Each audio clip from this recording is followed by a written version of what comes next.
Bismillahirrahmanirrahim. Assalamualaikum warahmatullahi wabarakatuh. Perkenalkan, saya Kiki Joleha dengan NIM 1202020080 dari PAI 4C.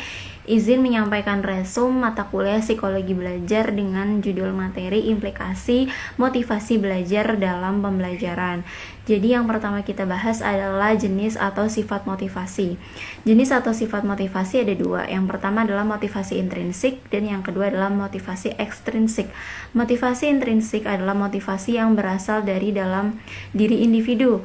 Contohnya, seorang peserta didik menyadari bahwasanya kegiatan belajar mengajar itu penting sehingga ia sangat bersemangat mengikuti kegiatan belajar, baik itu belajar sendiri di rumah maupun belajar bersama guru dan teman-temannya di sekolah.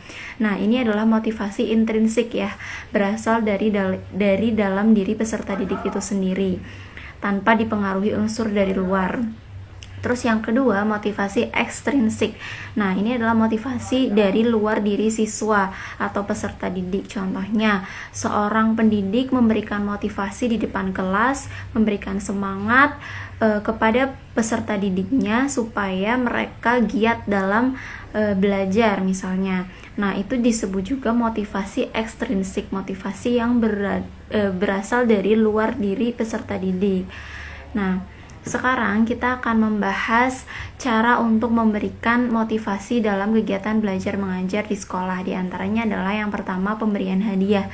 Nah, pemberian hadiah ini bisa dalam bentuk barang atau juga bisa dalam bentuk kegiatan. Maksudnya, biasanya pemberian hadiah dalam bentuk barang, misalnya kita memberikan sertifikat ataupun piala atau misalnya hadiah alat tulis kepada siswa atau peserta didik yang berprestasi, atau juga bisa dalam bentuk kegiatan. Misalnya dulu itu saya pernah diberi hadiah buka puasa bersama gratis satu kelas karena nilai rata-rata kelas kami pada mata pelajaran usul fikih di atas 8 gitu. Maka itu adalah cara guru saya dulu ya, ustazahnya itu memotivasi kita supaya kita itu semangat belajar mencapai target rata-rata yang telah ditentukan, kemudian mendapatkan hadiah berupa kegiatannya itu pada saat itu buka bersama secara gratis satu kelas ya. Itu sangat menyenangkan sekali. Terus yang kedua adalah saingan atau kompetensi. Jadi guru itu berusaha mengadakan persaingan di antara peserta didiknya untuk meningkatkan prestasi belajarnya.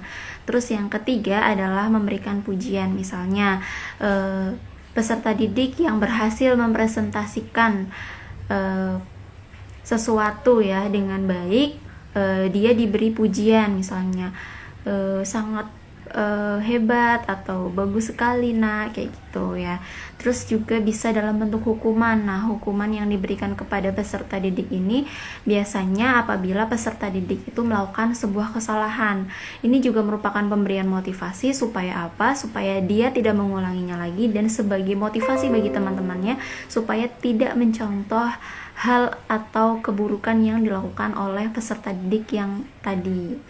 Nah, terus kita juga bahas untuk teknik-teknik pemberian motivasi. Yang pertama, memberikan penghargaan dengan kata-kata ya. Tadi seperti ucapan selamat, hebat, atau apa ya.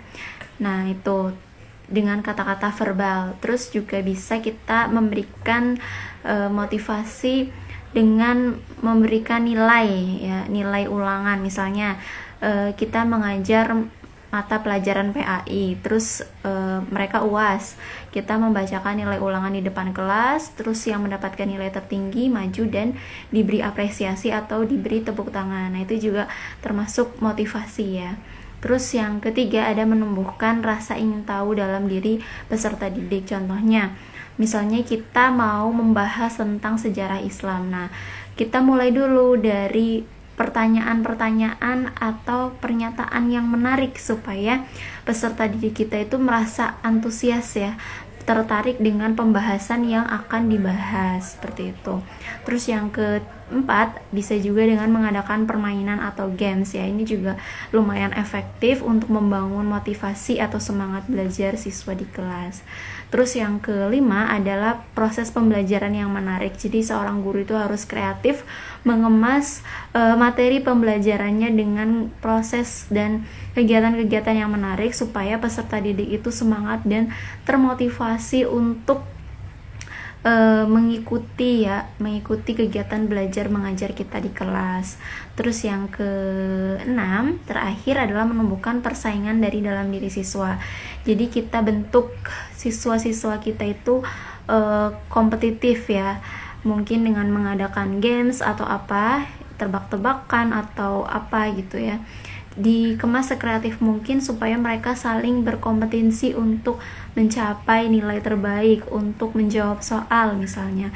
Itu juga termasuk motivasi dalam belajar. Jadi kesimpulannya, tadi motivasi itu ada dua, intrinsik dan ekstrinsik.